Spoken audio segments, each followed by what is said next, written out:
and thank you for joining us for this great conversation. You're watching Martha's Vineyard Cooperative Oral History Project. I'm Shantavia Whylly, and I'm here with Mrs. Rawlins, a former educator, and much more from Cambridge, Massachusetts. Mrs. Rawlins, thank you so much for being here today and taking the time to tell us about yourself and your very accomplished story. You're more than welcome. Sort of taking me back to when I was doing this every day. It's really good. What did your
With her, but she got to know that I was accepted to Salem Teachers College.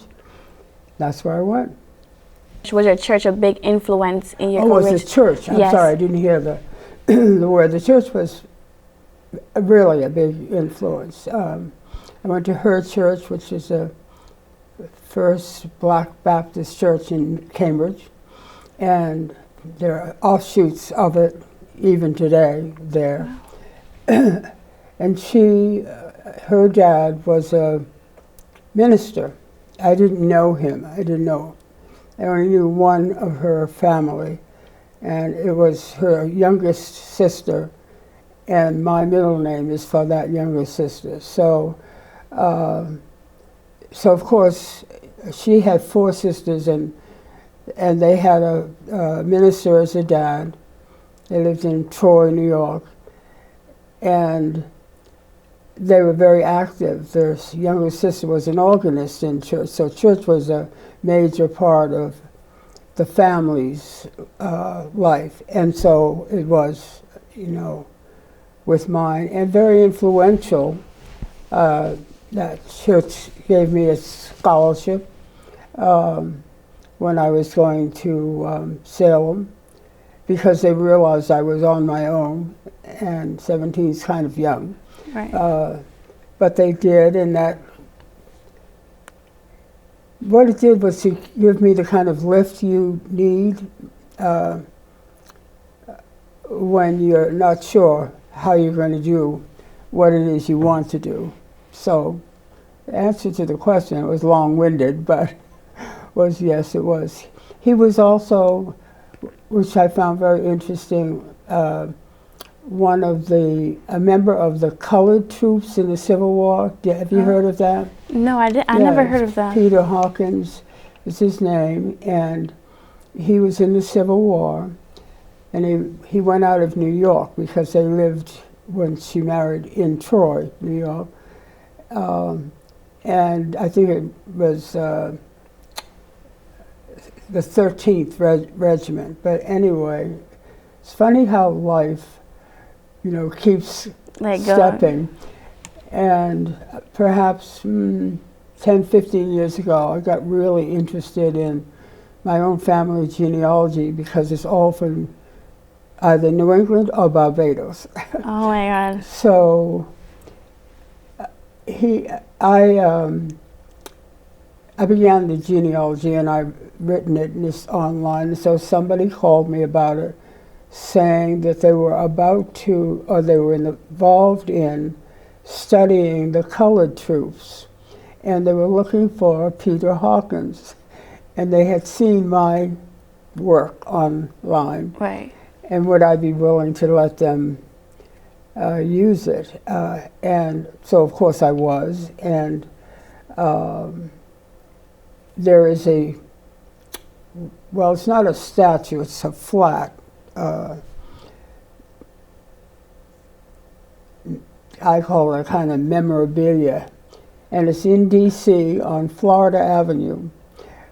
And it lists the colored troops, colored soldiers from that war. And I was on a committee there at a meeting and walked over to see it. It gave me quite a chill to see his name there. Yeah. Right. So yeah, church was in lots of ways very important to me. Right. What influence did the minister have regarding to your entrance or acceptance to your desired program of study? I always knew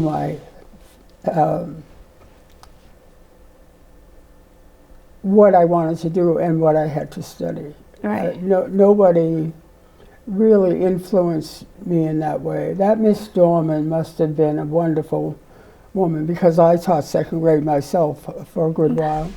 And I thought about her a lot. And the time in my life when I met her and what was going on, because my mom was very ill most of my life. I didn't really get to know her that well. And so here was the gift the Almighty sent me, I guess, in this Miss Dorman.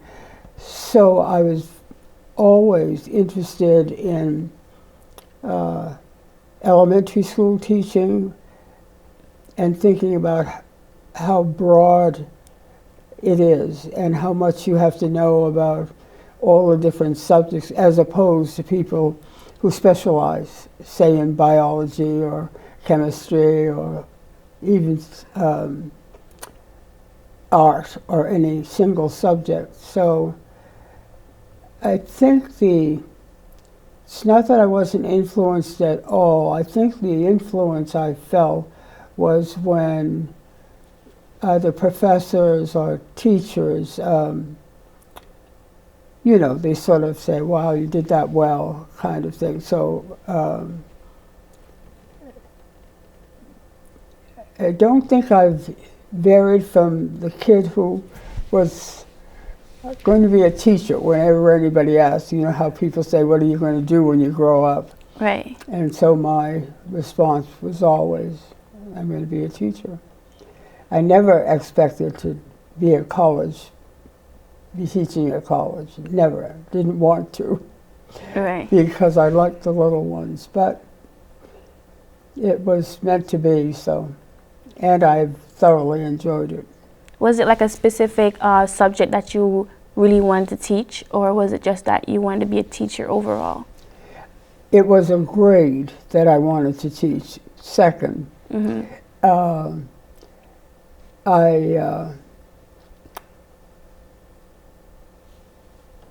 it's so funny because you know how you have to, well, you will know that if you are going to teach, you have to choose what level you want to teach. And I remember saying I wanted it to be elementary, not junior high, Right.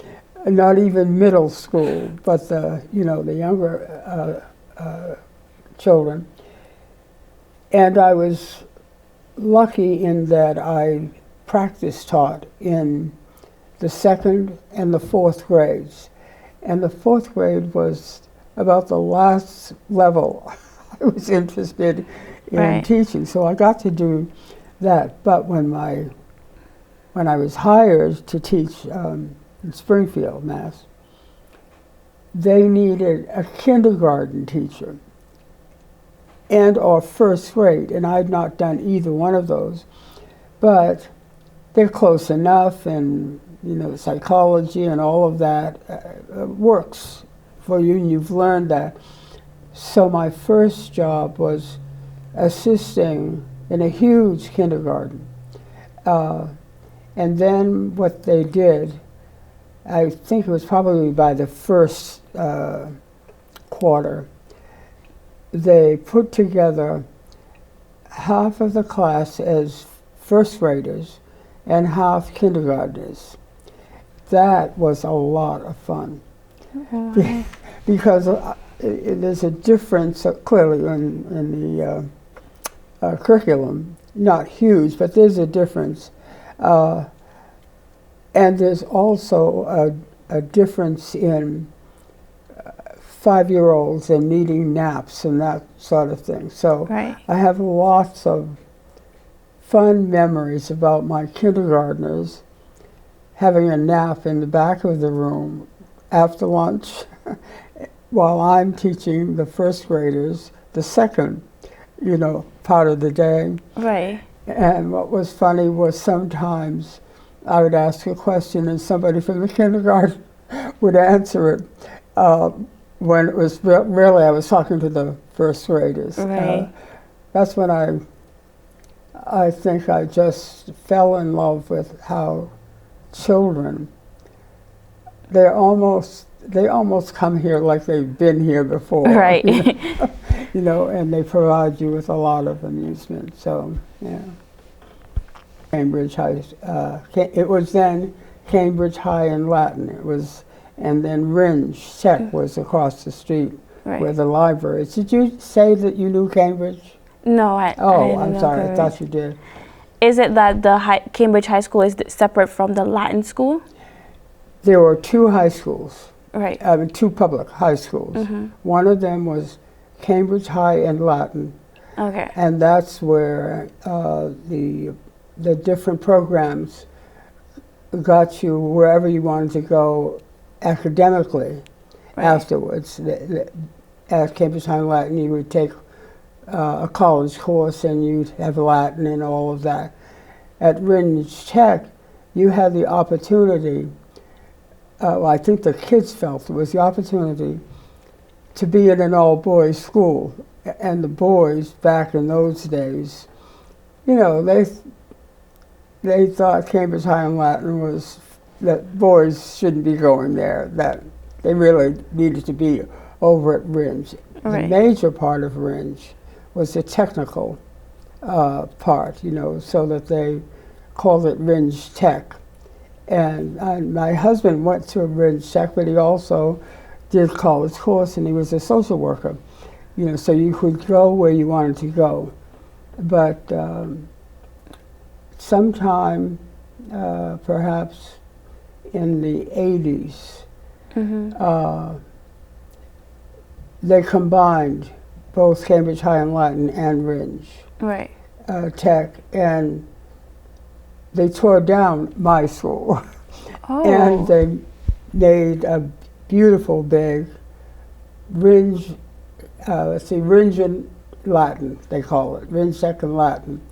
So when I was giving a speech from Dr. King Day for MIT, and they had invited the high schoolers from the city. And so I teased him. I said, you know, nobody over there asked me, was it okay to tear down my school and then call Ridge Tech? And the funny thing is, a lot of people from Latin were upset to see your school go. Right. Right. Because you guys went through all that, you know Exactly. what I'm saying? Just for it to be torn down. But it was okay, you know, and I've been back there for things, and they have exactly what they've called it. You know, Cambridge, Ringe, and Latin. Right, so they merged it and then added the Latin, so it's like both. Yeah. So were the students like predominantly white, or were there mixture of? Okay. Cambridge. With Cambridge High.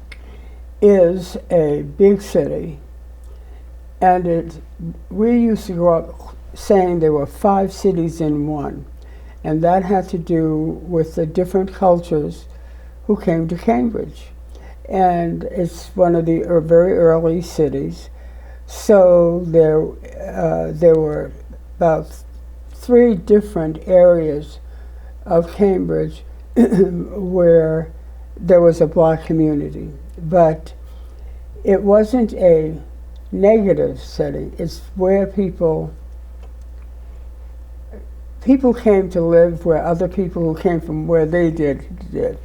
So in some areas there might be a lot of Italian people, in some areas a lot of black people, but all of us went to the same high school and to whatever elementary school what you could get to by walking. I went to Houghton School, which is now called Dr. King, named after Martin Luther King Jr. But it was a neighborhood-related school. It wasn't segregated, because if you lived in the area, that's where you went. Right. Yeah. What was your experience attending Salem Teachers College? Attending Salem Teachers? Yeah, what was your experience? You know, it was glorious, but as I've looked back on it, it was because I knew 5 black women who were teachers and who graduated from Salem Teachers College. And at least 3 of them went to the same church I did. You know, so it was kind of like we were related to each other, and they kept up with what we were doing and all that. I remember one year, the college sophomores, I think they were, at least the woman I remember who started all, wanted to do a minstrel show. And I said, I'm not participating in any minstrel show. I don't think they understand what that means. And I spoke to one of the teachers, the teachers I knew about it, and they spoke to the president. Said, we are long past the days of minstrel shows. Why would Salem encourage their students who want to do a thing like that? They never had another one. No, and what's so funny is I just received a note from one of the young women who was in it, white woman, Ruby Diamond is her name, and she was from Newton. And she wrote to me because we were all at the 50th college reunion. And this note that she sent me said, you know, I remembered you very well, and I then began to wonder if you're the one who objected to the minstrel show. And so she said, I asked Jackie, who was another black student, and we were very close. She said, I thought it was somebody else, and she said, Jackie put me straight that it was you. Jackie was a great pianist and soloist, and she played for it because they asked her to. And I said to her, well, I can't come to something like that. And it's so funny that here, oh gosh, all these years later, that's still on somebody's mind, so it was worth mentioning. Right, still remembering that from so many years ago. Right. That's right. Which private and public school did you teach, and how many years did you teach at each school? Oh, wow. Well, my first class was in 1950. Wow. Right.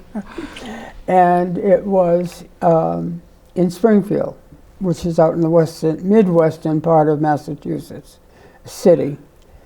And, you know, the principals and folk came around and watched you student teach where you were doing it, and then they might invite you to, you know, teach, and that's what happened.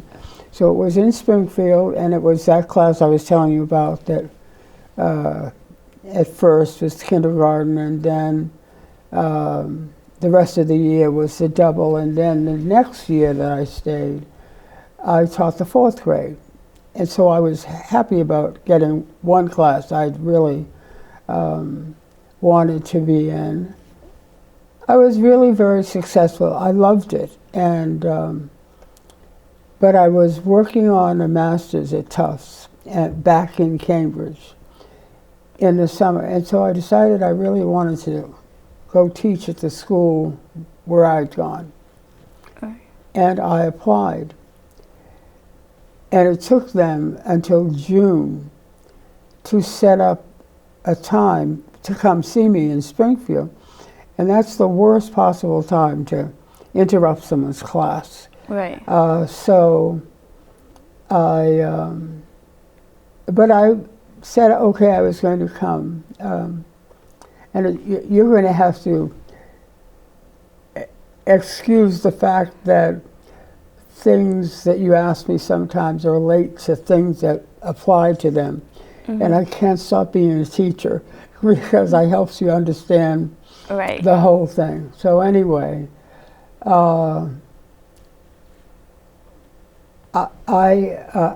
came home to Cambridge, and Tufts is in Medford, not far away, and I was biking over the coast.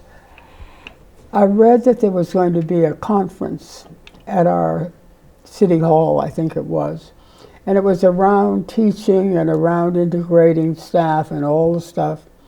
It was important to me, so I went. And when I walked in the room, the city manager was my former math teacher in the 7th grade, and he recognized me and I recognized him. So he sort of smiled and all of that.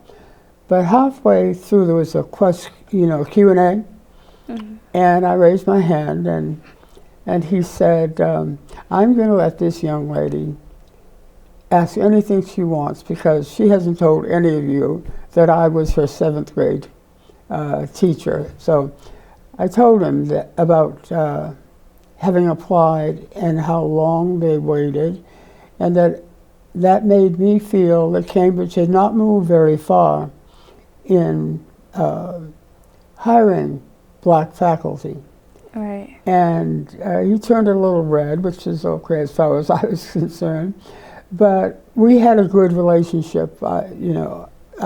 Math was not my favorite subject, but I did okay, and he remembered me rather well. So when it's all over, this tall lady, white lady, comes over to talk to me. I don't know her. And it turned out she was the headmistress of a private school in Cambridge called the Buckingham School. I was 23, and she came over to applaud my having shared that information, because they were all teachers and they ought to know what's happening in their system. And she asked me if I would be interested in a private school. You'll never guess what I said. I said, well, not really, because I'm a public school advocate, and I didn't go to a private school except nursery school. And so she said, well, would you at least be interested in coming to look at one?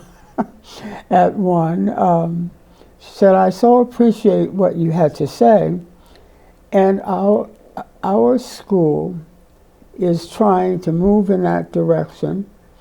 And from what you had to say, I think you could be really very helpful to us as a teacher, and also as we move to include faculty.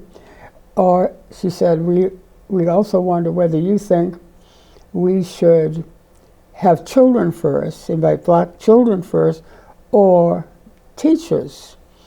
And she said, I know you'd like our headmistress. The school had co-ed 1 through 4. And then there was an all-girls upper school, which was 5th grade through 12. Mm-hmm. And so I agreed. I was curious, really. I said, I don't even know where you are in Cambridge. And when she told me, I said, well, about 10 minutes from where I grew up and was born. So it can't be a whole lot strange except the way in which you function. So I went and met the headmistress, who said the same thing. And this is way before your time, but Whitney Young was the head of the Urban League, as different from the NAACP. And he was a social worker, and he was at Harvard for the year, and had 2 daughters, and was planning to come to Buckingham School.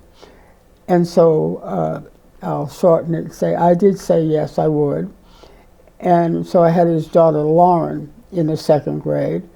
And then there were about 4 more black parents who, enrolled their kids at Buckingham School, which is rather traditional. And our own son went there as a kindergartner, and he swears it was his best education. But it's so curious to me that I should decide to come home, go to a meeting, hear this, and then be asked because of what I'd said, right? To talk. So although Springfield was my first experience, the next experience was not Cambridge; it was Buckingham School, right, in Cambridge. And then it was an independent school, but it wasn't a wealthy school. They were wealthy in education. Mm-hmm.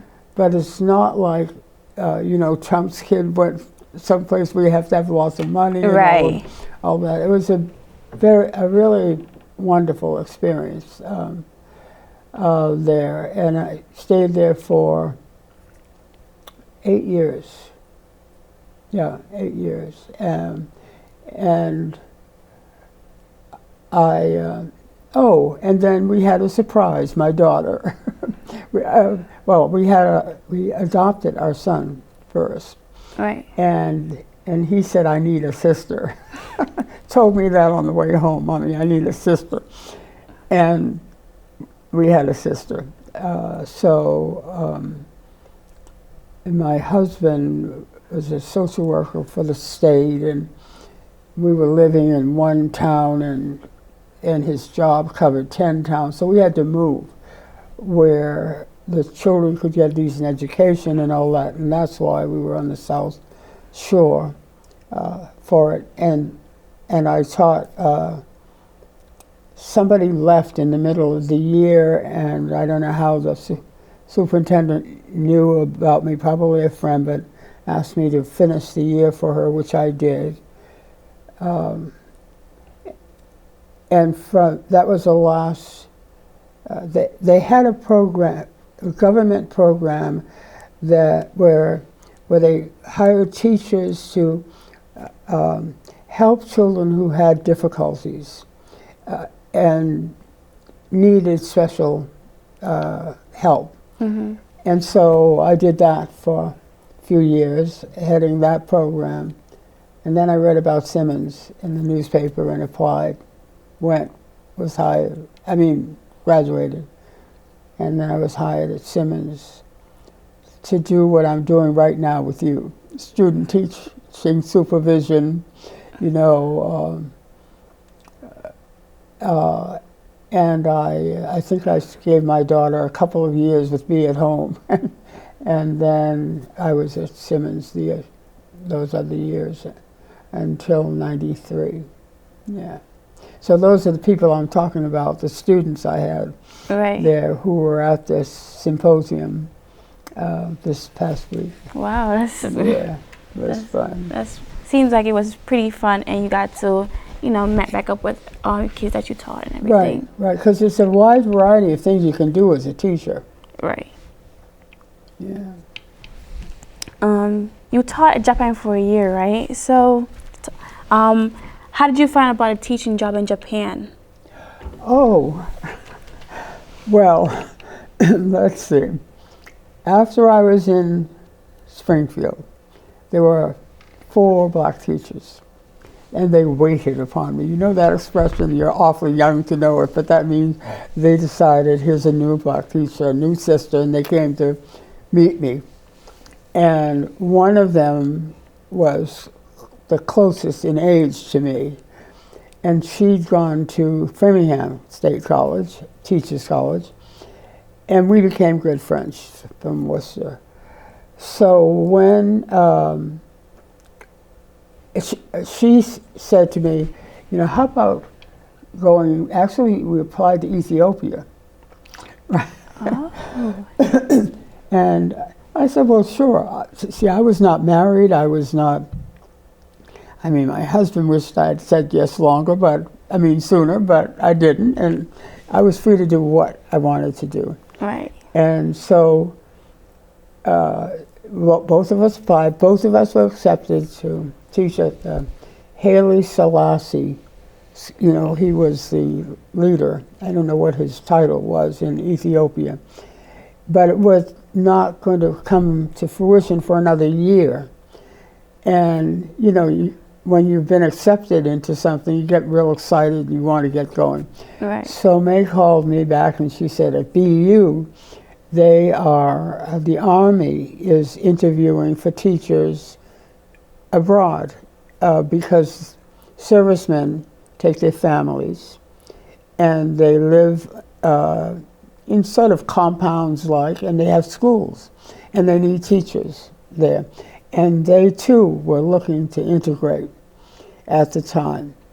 So both of us went to that, and we had the woman who was in charge was from California, and California was very forward-thinking back then. So she said to me and she said to May, we really would like, she said, we are going to find black teachers.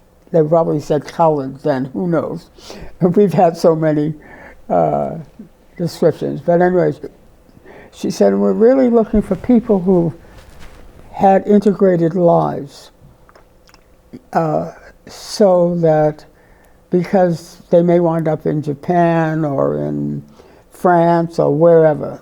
We wanted to go to France, but we didn't get there. And they wouldn't have to, there will be a lot of the issues, some of the same stuff that's going on now around culture. Right. And so we were both hired for Japan, not France, because there was no space in France. And we were hired, she was placed in the southern part of Japan, and I was placed in Tokyo. So again, I was in this setting where I was the only black person, and so was May. But we knew our fields. And the first teacher I met in Japan said to me, I've been dying to see who you were because I went to Cambridge High in Latin. She's a white woman. And she said, and I lived on Trowbridge Street, and Mr. Sheehan was my principal and all of that. So it was wonderful. That was good, having somebody that went to the same school as you. So I accepted that, I liked it, but the funny part, I can't really go further because it won't make sense unless I do. They wanted me to stay and be a assistant principal, and I said I wasn't interested really in that, and I said, and besides, I'm getting married. I'm giving my husband-to-be a break because he's been chasing me for years, and I've been saying no because it may sound funny to you, but because I had to work so hard to get my own education, I was not going to quit. After 2 years, I said, Keith, I can't do that. And I got on the boat and went to Japan. Japan. I went from Seattle. The Army sent us across the country in little roomettes on the train and all of that. And that's when I said, yes, I'm out in the Pacific Ocean thinking, you know, what is my problem? And I did. He teased me forever about that. So I sure had to work hard. But so when we married, when I came back from Japan, and he was a social worker heading a settlement house in Medford, and a lot of blonde people from Cambridge had moved to Medford, so a lot of them knew both him and they knew me. And so he spent about 7 or 8 years as a director, loving it, and I still was teaching at Buckingham in those years. So did you speak Japanese at all? Did you have any I'm sorry, I didn't hear you. Did you speak Japanese? I did when I was there, a little bit. I still know how to say Ohio, you know, and a few words will come back to me. When I came from Japan and I came back to Buckingham to teach. They sent me a telegram hoping I was going to come back, and I did. And they gave me, Yosan Yamaki was a Japanese boy, and his dad was a scientist, and he was doing at Harvard what Whitney Young had done, spending, you know, the year. Colleges do that. They get people with major skills that they want, and they'll hire them for the year. So I had Yosi, who spoke, of course, Japanese, and he spoke French. He was 7 years old, and he was learning English. So there were 2 of us second grade teachers, and we both spoke a little French. So it was helpful. But about, school started there toward the end of September. By the middle of October, I can see him. He was going up the stairs, and he said something, and I responded in French, "Mrs. Rawlins," because they don't have an L sound. "Do not speak French to me. I speak English." And I never spoke another word of anything but his language. I mean, you know, but English. Right. To him. And his wonderful thing is his parents, his mom especially, wrote to me until Yoshi was in college, until he got married. Wow. And he taught at the University of Tokyo. Yeah. That's so good. So there are a lot of the little sort of human things that you experience, relationships with parents and with the children and so forth, that endears teaching to me. Yeah. How was your experience being a black woman in Japan? Was it like? It was funny because the Japanese are a very one type person. They don't all look exactly alike, but they do enough so that you'd have difficulty distinguishing between them. And I had three roommates. I had a white girl, Marilyn. I had a Japanese American girl, Yosan, and myself. And so the 3 of us we stopped traffic because we were all speaking English to each other. And we went to the cherry blossoms, and some Japanese women were walking along with their fans and, you know, looking at us and talking about us, kind of thing. So I would say, in fact, I did say, and I still say, that they are very curious about all the melanin in our skin, but it's a curiosity. It's not a negative attitude.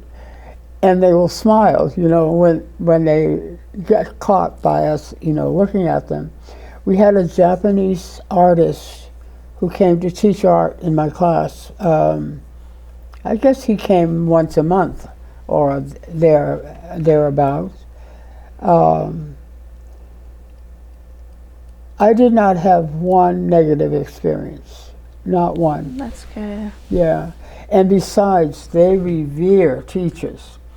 They think they're next door to God.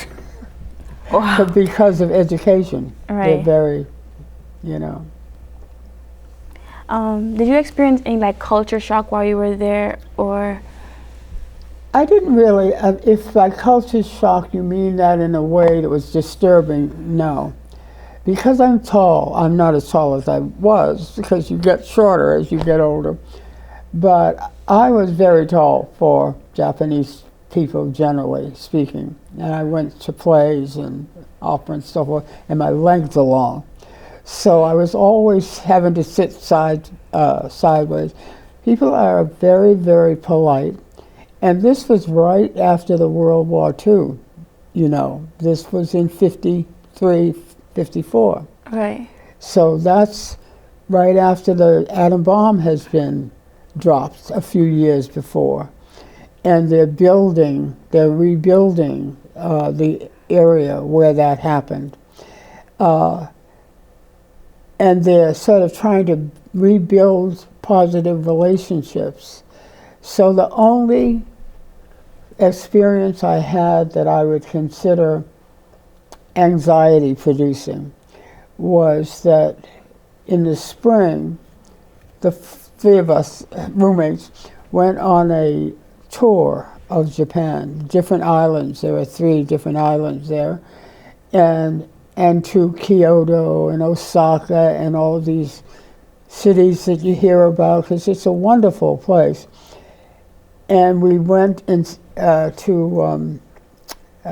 the place where the bomb was dropped. I don't know why it's going out of my head at the moment. But anyway, we went there. Even there, what made us a little anxious, you know, I'm not even sure of exactly what instant thing happened, but we stayed at a hotel. People were very polite there, but you know, it could have been guilt on our own part about how we bombed this place. All right. It could have been. Anyway, we left there in the middle of the night and hopped the train for our next place, which was Kyoto. And all 3 of us had the same funny feeling, which made us go. So I could never say it was the people who did that. It was nighttime. And we had walked around. I know the taxi driver, when he was going to show us the monument, he took us to the back of it. And we didn't know, because we didn't know the back from the front. That's a hostile thing to do. But he never showed hostility. He just, you know, like people tell you to go to the back door, kind of thing. So no, I didn't have any issues. We had fantastic director. So I would have stayed if I were not getting married. The principal said, "What about Keith? We'd give him a job." I said, "Please." But This was a time of great. This was a time of great change, specifically the Brown versus Board of Education case. How did this change in the interpretation of the Constitution affect your perspective and/or decision of where to teach?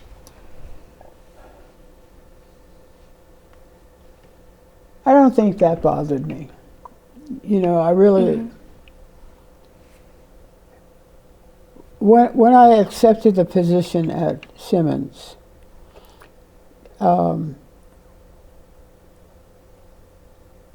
the only reason I accepted it there was because I had taught already for a good while, and so I knew what it took to teach. And my course, first course was called The Nature of Classroom Teaching. Well, now who can't do that? You can do that even if you haven't taught and you've been away. So, but I was interested in all the change that was going on then, and the way in which they were trying to answer the problems, which, I mean, they used the word minority, but that was a euphemism, meaning black. And actually it's why I went to Simmons, because their ad said that they had all these wonderful ideas. And I thought, you know, what do they know about black kids that I don't know, being one, you know? So I got interested in the literature on it, and it was back, 54 is, you know, when they did the study and tried to change a lot of the attitudes. And in Boston, they had a program called the METCO program. I don't know if you've heard of it. Never heard of it. But Boston had a lot of problems because, unlike Cambridge,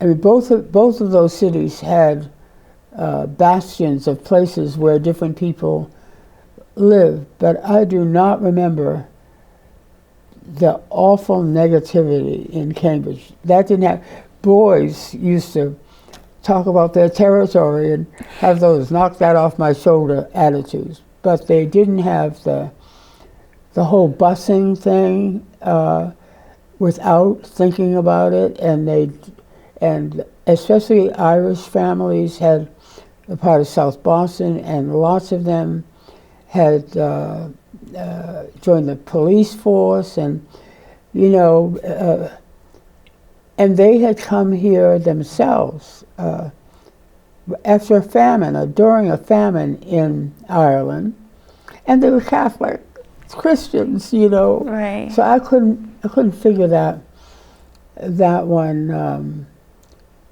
out, and it came up in classes I had to teach at Simmons. Discussions you had to have about, we talked about where black people came first in Boston, and it's behind the State House in near the Charles River. And there are a lot of black people who lived in that area. So, you know, do some workshops with predominantly white teachers and give them the information about the Haydens and the black people who lived in those areas and who were a part of the government, and who, I mean, they didn't know. And there was even a Black Freedom Trail in Boston. Some people, and they're teaching and they don't know about this kind of thing. So Right. That was difficult for me, because I had to figure out how to enlighten them without losing my cool, as it were, and also how to present information that they clearly never had and didn't really want to have, because they knew who we were. We didn't, they thought. But they sure had ideas about who we were and what we were able to do, and all of that. So that was a part of the reason that I agreed to teach at Simmons after I'd gotten my degree there. And I stayed for 25 years. That's a lot. That's I know. quite You some gotta have a time. lot of years to get to 95. So, and you want to know something I think is really peculiar, funny peculiar, not ha-ha, was that at this weekend symposium, the alums, and some of the undergrad, the BSO kids, are still talking about those same issues in terms of relationships with which we struggled in 1967 when I first went there. And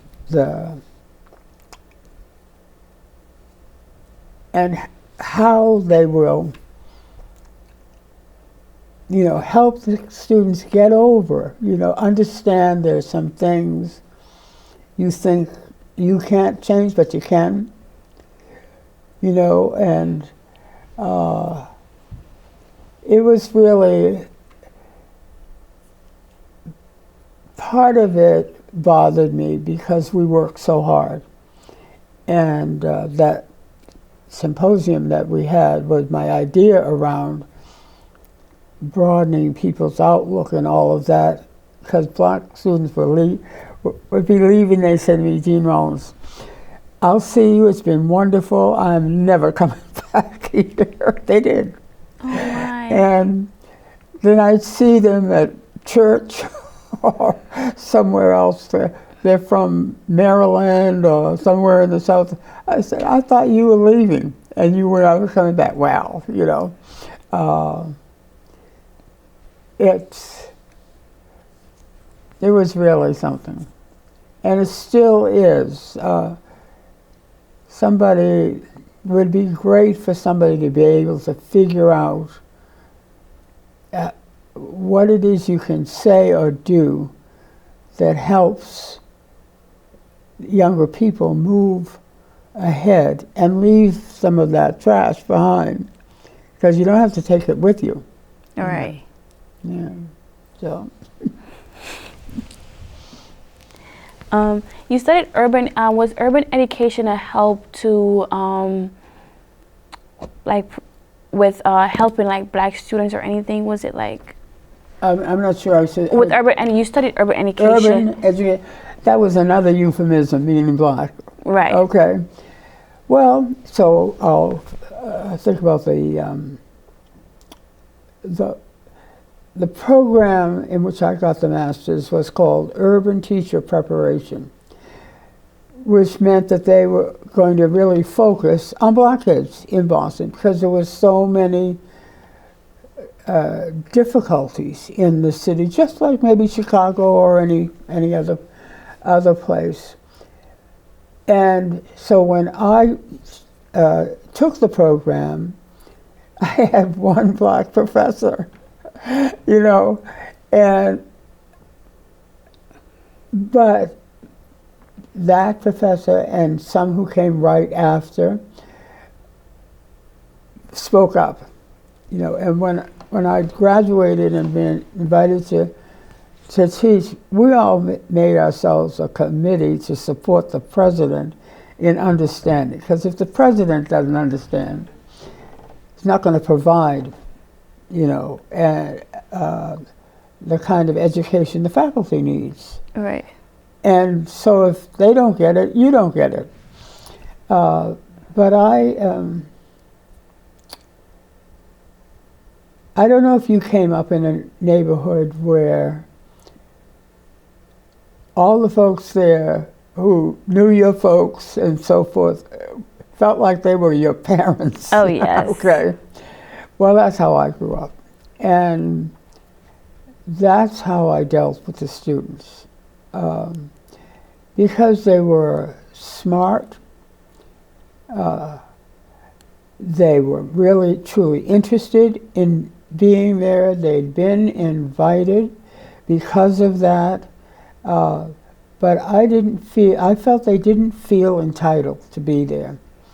So I found a definition that talked about it in Webster. Is his definition of entitlement makes you think of privileged people, who got everything. But the second definition says that entitlement means that you bought the ticket to this education or whatever else, which means that you then are entitled, you are owed you can have whatever they're giving out at the place where you bought the ticket. So I related that to the fact that I was an extremely busy woman, and the only ones worrying about it were my sister students.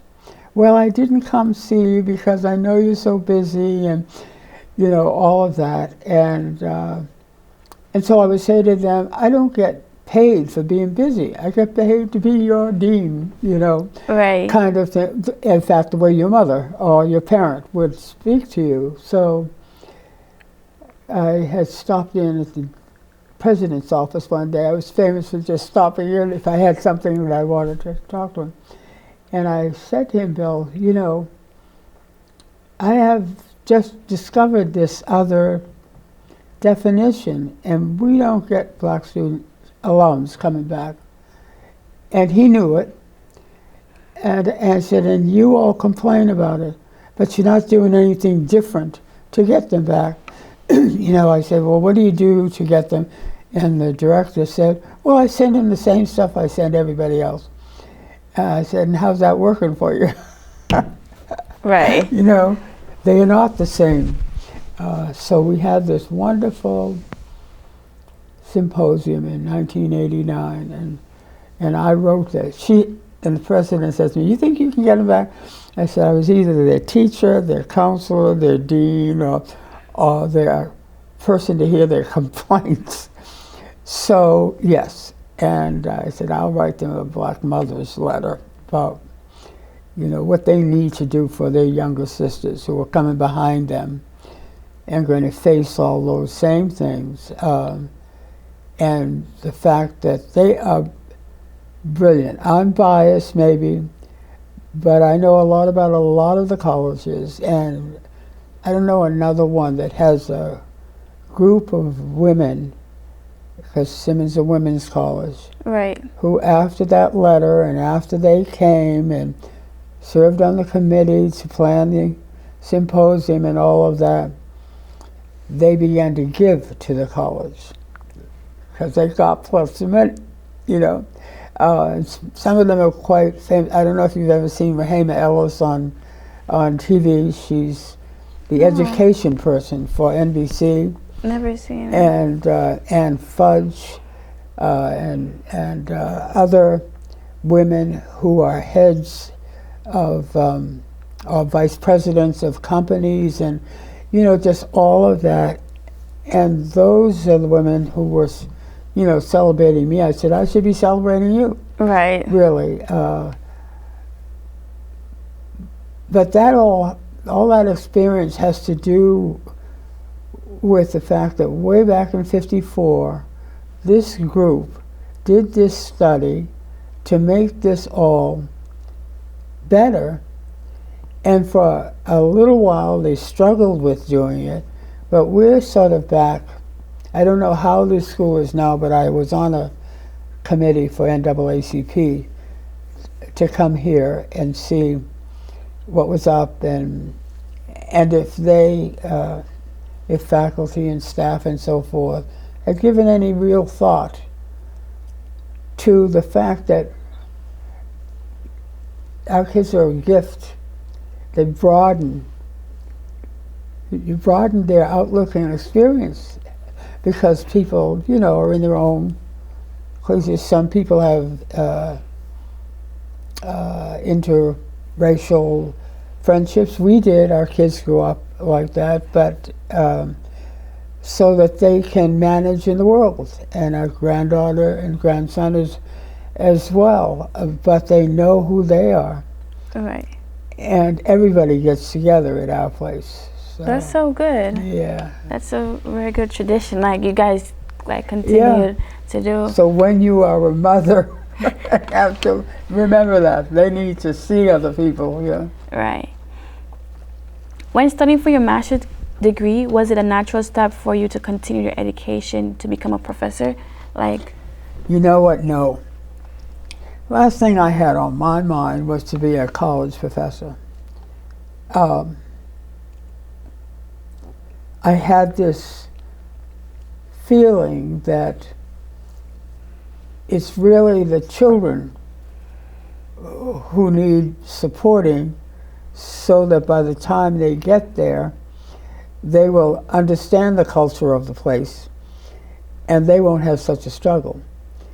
And so somebody needs to teach them. I remember my daughter, she was about in the 4th grade, and she said, "Mom, my teacher thinks she's going to change my style." I said, "What style?" "Writing style. She's a good writer. She still is. And she wants me to write like her. I'm not changing my style." So I said to her, "Well, you know, you have a right not to change your style. However, you probably need to think about what the teacher's goal is and what she gets paid to do. And if you are refusing to even consider another way of looking at it, I know she's still going to get paid, but the grade you get may be not so great." And she said, I didn't think. I said, "You don't have to change your whole life because of something a teacher tells you. That's what she's there for."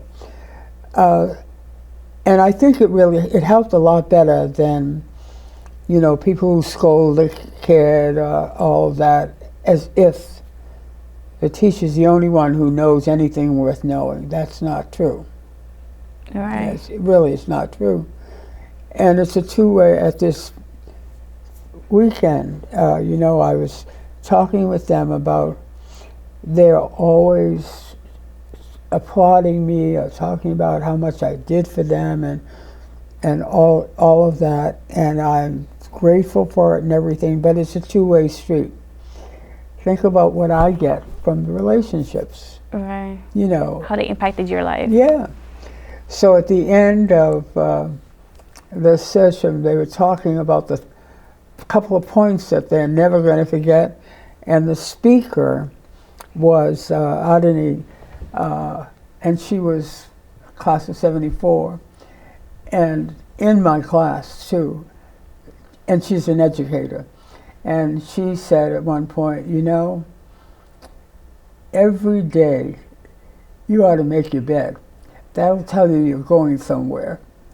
Or even if you don't leave the house, it'll tell you that life has lots of things you need to do." And they loved it. So at the end they said, "We are going to make our bed, and we know that it's a two-way street." So that's a good. Yeah, so it was really fun. Yeah. Why did you choose Amherst to get your doctorate? You know, I was on, you know, what the Board of Regents for Public Higher Education is? I've heard of it. Okay, well, I was a regent for about 11 years. Oh, wow. And somebody put my name in for it and didn't tell me, you know. And it's a position that the governor appoints. Right. And I was off having a good time with my friends up at Tanglewood, and I came home and my husband said, "The Secretary of State's been looking for you." I said, "Yeah, right."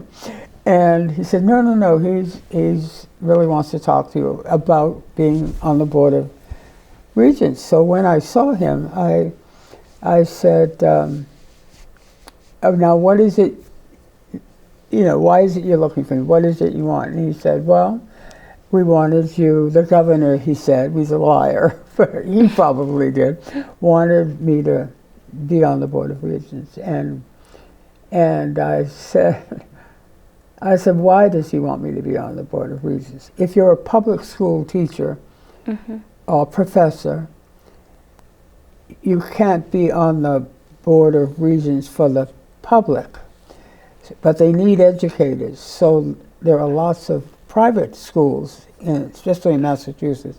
And I was at Simmons, and the other woman was right next door at Emmanuel, which is a Catholic college, Janet Eisner, and so the two of us were the only women on this 15 board. And all the other people were guys who were in business and all of that sort of thing. So, you know, it didn't impress me that much. I was,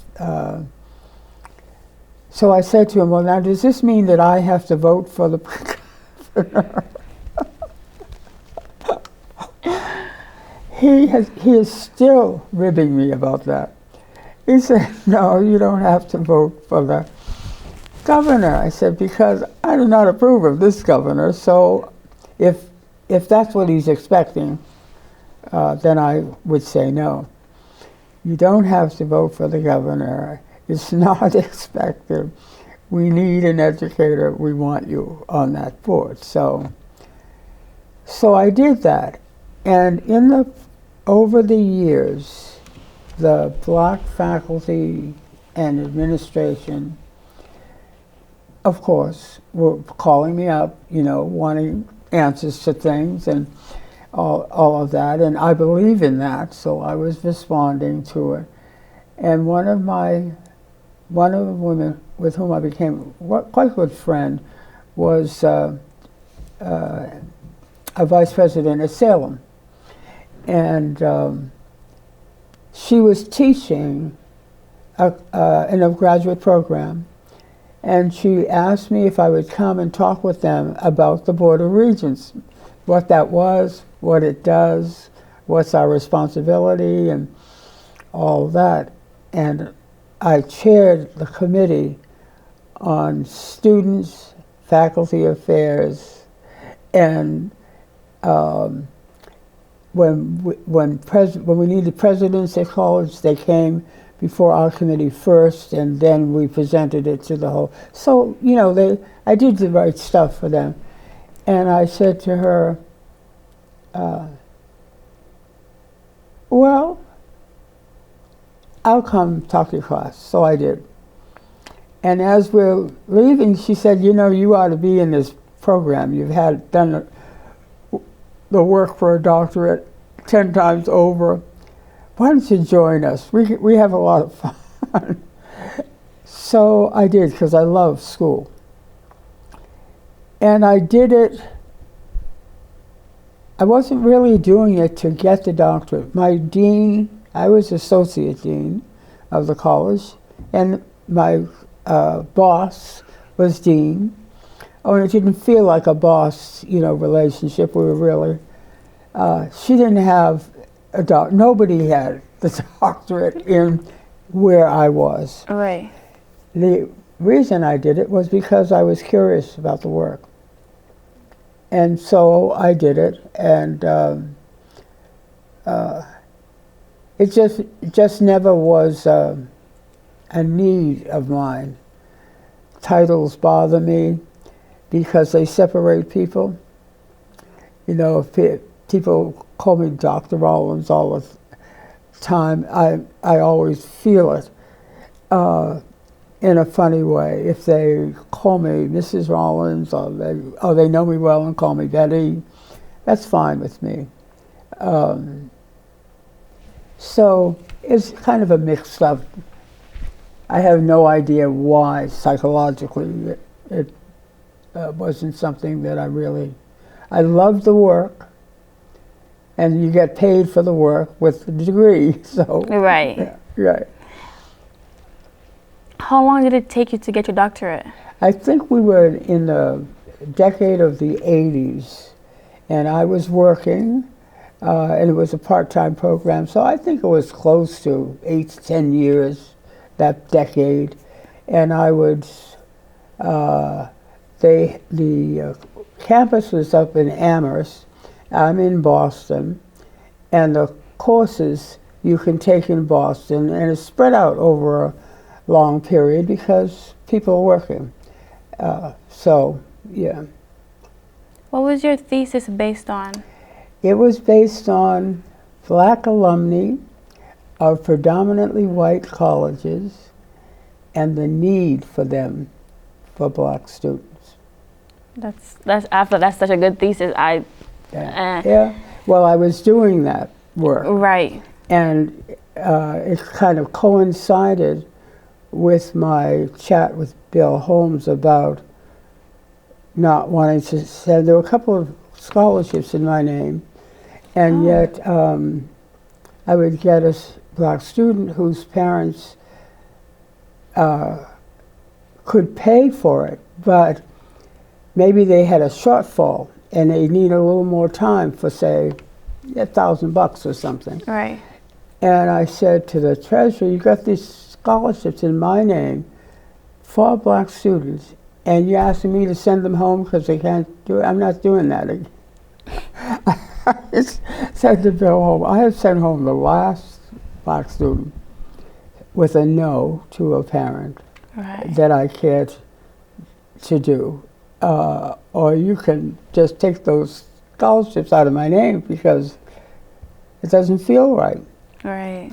And it was these alums who were given, it started with $700 the night of the symposium, and it is now 13, 14, even more than that, 1,000. And we give, and we are not there any longer, but they give at least 4 or 5 scholarships, around 5,000 at least, to different students. And one of the fun things this weekend was the woman who got the scholarship named for me this year made sure she came over and introduced herself so that I met her. That's amazing. Yeah.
Very much.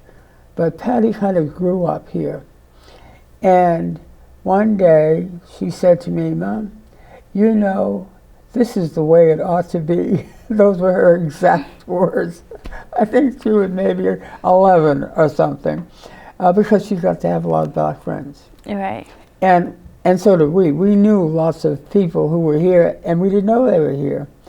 So that's why we chose the Vineyard. And then when I became a dean, I was still here, but I had to leave to go back earlier a week earlier. But my husband took that kind of time off, so he was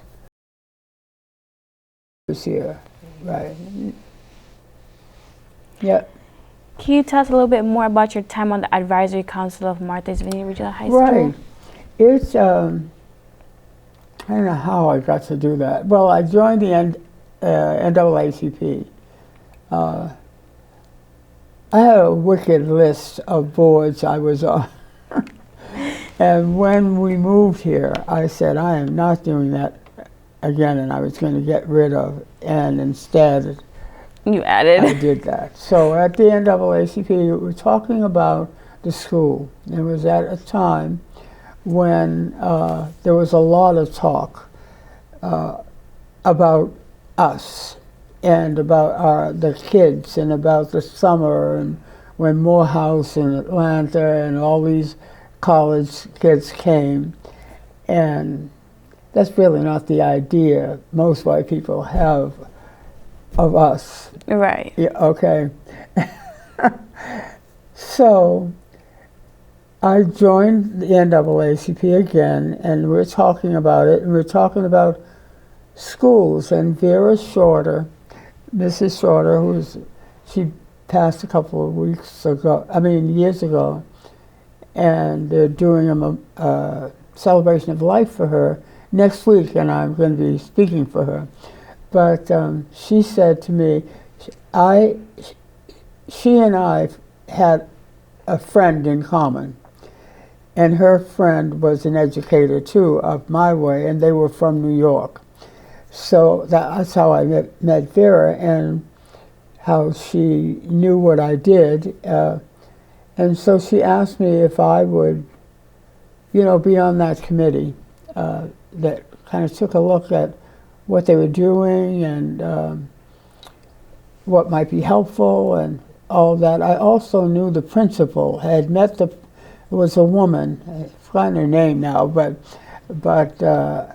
for some reason I knew her and she knew me. So it was kind of like I was right back at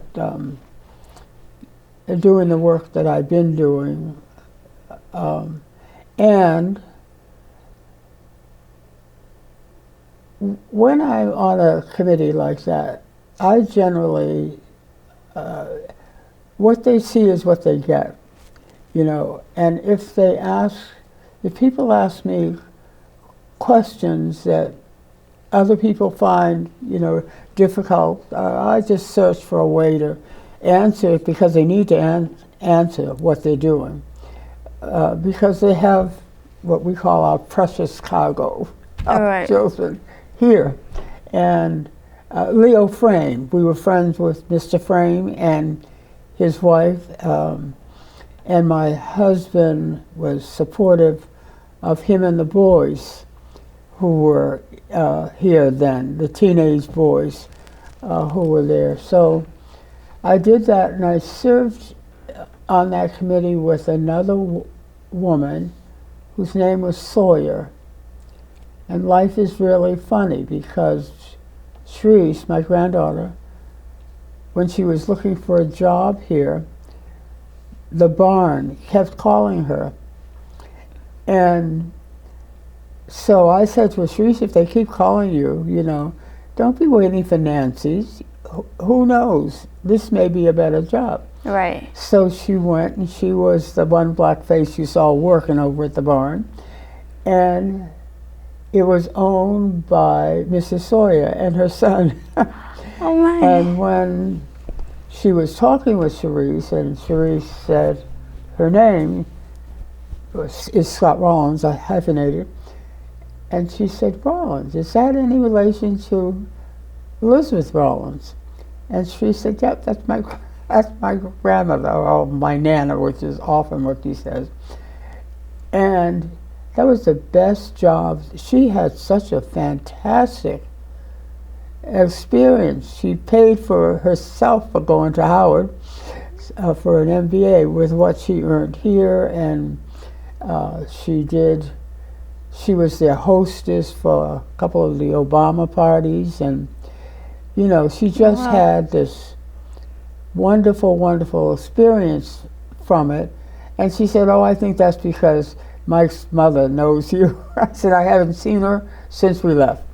Right. She just knows that we work together. Work together. So you know, there have been a couple of changes in principles since I did that. Mm-hmm. And when you change, you never know what the experience is the new person is having, and you never know how, because when you go off to college, you'll have some professors who are right on target, and you'll say, yep, it still may be rough, but here's somebody who knows what he or she's talking about, and I can trust to tell me what I'm thinking and how, you know, how I can move on. My students used to come in and tell me about they would say, Dean Rawlins, I just came from such and such a class, and you would think I was being paid to be the teacher about black people. And one of them would say, she is tap dancing on my last nerve. Oh my. So we would sit there and I would say, well, you know, like, I'm willing to listen to what has gone on and how you responded and how she did, and we can figure out together what would be the response, since you're not being paid to be the teacher, that you could give that would let her know that you paid to take a course. Right. And you're willing to, you know, help, contribute, but you want to know what she knows, a kind of thing. And your sisters are something else, because they would come back and tell me, I did it. And say, well, now, do I have to quit my job? I didn't tell him, he said, just like you said. I told him I'd been thinking about it, and this was a response. You're going to face that at Morgan. I'm not sure what the ratio is in terms of faculty and so forth. Yeah, I'm not too sure, but I believe they do have a few black, because when I got my acceptance letter back, it was a black man that right. So I think they do have a few. Right, and on MSNBC, there is a professor from Morgan who, now, gosh, he is so good. He is so good. And he's on MSNBC, the news station. If I think of it after I've left you, I'll call up and leave you his name, because he's wonderful. And he's sort of, he's in sort of sociology and current affairs, and very straightforward. Looks like he's maybe in his 30s there. So, but I don't know if that answered your question. That it sure did. How long were you on the council for? How long was I where? On the council for? The Martha's Vineyard Council, the high school council. Oh, the council Yeah. here. Oh, I'm sorry. I think it was a couple of years. Yeah, I think it was just a couple of years. Because I think that's when the principals changed. And maybe, I don't know what they did with the with that committee. But one thing I can say is that I've been coming here, living here permanently since 1975. I know. And coming here since Patty was 3. She's now 60. Wow. So it's been a long time. Right. And I don't know. It seems to me the high schools had similar issues that are everywhere, because nobody's really trying to find the deep down reason that people who have everything in common except the level of melanin in their skin. Right. It is ridiculous. Totally. So. Are there any accomplishments that you're particularly proud of? Accomplishments of what? You're particularly proud of from the council? No, I was a New Englander. I'm not so good at, patting myself on the back. But you know what? I really am proud of, I'm proud of the students. It's, if you don't teach, it's sometimes hard to see the joy your students' success gives you. You think about it like being a mother. And so, of course, some of my Simmons students say, well, you are. You are, we're kids from another mother.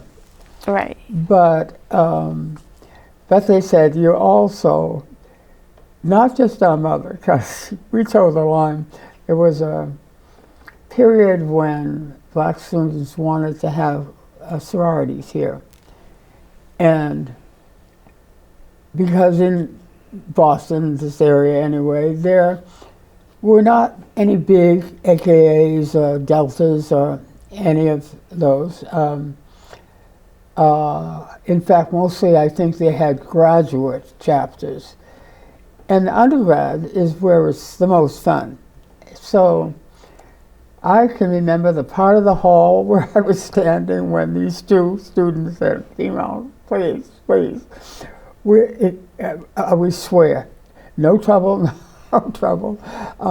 If you'll just be advisor to us so that we can have a chapter here at Simmons. So I said, sure, I will be, but the first faculty member who calls me up about you, it's over.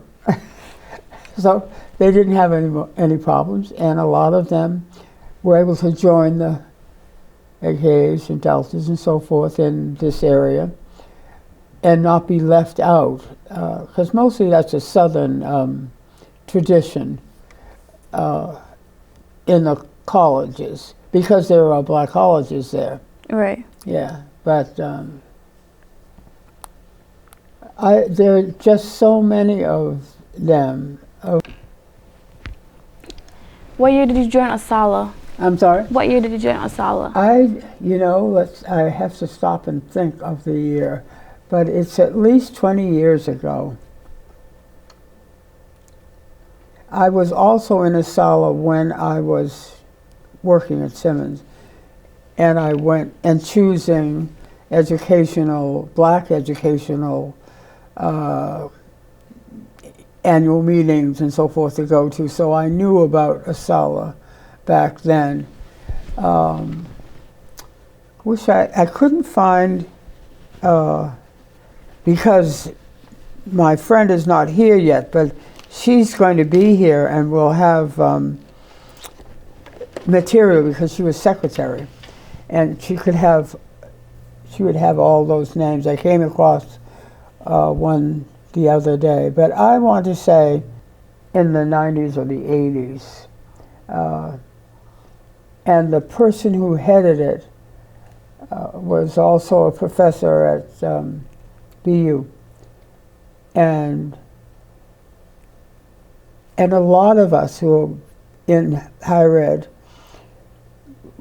during this period, we formed a group to support those students and all these lessons they would be having. And we would meet with them, and every year we had kind of like one of these things to keep up with what BC was doing and what BU was doing and Simmons and all of them in terms of making sure you got the most out of your education. And so Bob Hayden was part of that group, and Keith Motley. It's really wonderful. Do you know that there are 10 black women presidents in this area state? I didn't know that. 10 of them, and they're at Harvard and Wheelock and Simmons. I know. I brought the Simmons picture so you'd see, quote, our president. It was you would have enjoyed it because the president of the Black Alumni Association got up to speak, and she said, part of what she said was, I am so glad that I am here at Simmons with all of you, my sisters, because my president is black.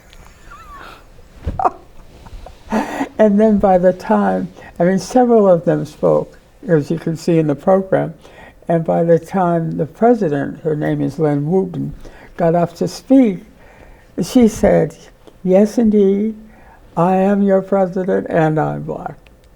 I brought a picture of her so you'd see her because when she was had an investiture, they had those chocolate, as I had, and that was a picture of her. But maybe her picture is in the photo. Then when you were talking about what I was so proud of, we have a student from the class of '75, and she's from New Jersey, Camden, New Jersey. It's a difficult city. And she developed a program called Women of the Dream. All those kids are like you kids here now. And she works for Camel Soup, supports it in Simmons and other places. And those kids show up at anything that we're doing there. She's kind of teaching them how to really make it in the world. Right. And 2 of them had the most beautiful voices and sang the other night. It was wow. It was wonderful. And that's amazing. Where is she? Is she in this picture?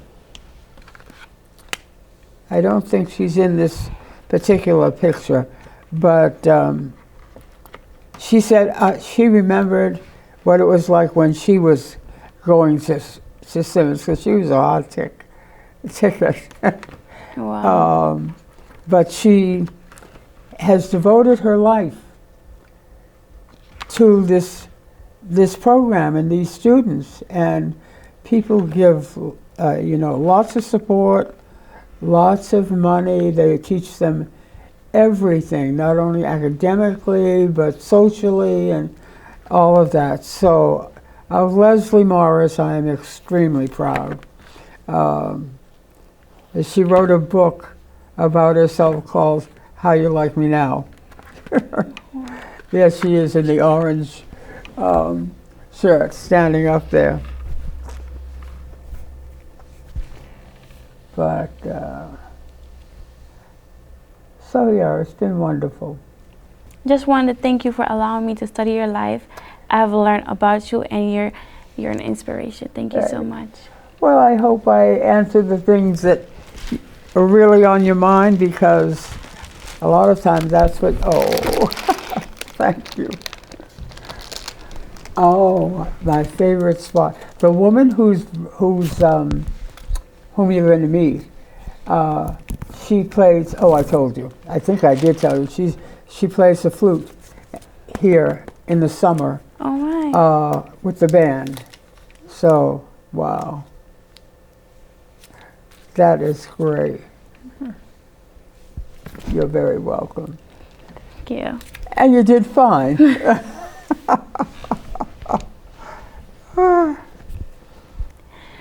This is Shantavia Whylly from the Martha's Vineyard Regional High School with Mrs. Rawlins for our oral history project. Was that good? Thank you for joining us. That was very clear. Look at the camera and say thank you for joining us, and then look at her one more time and say thank you. And 3, 2, 1.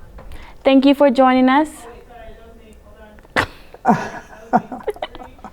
3, 2, 1. Thank you for joining us, and thank you. Oh. You're welcome. It was quite a pleasure.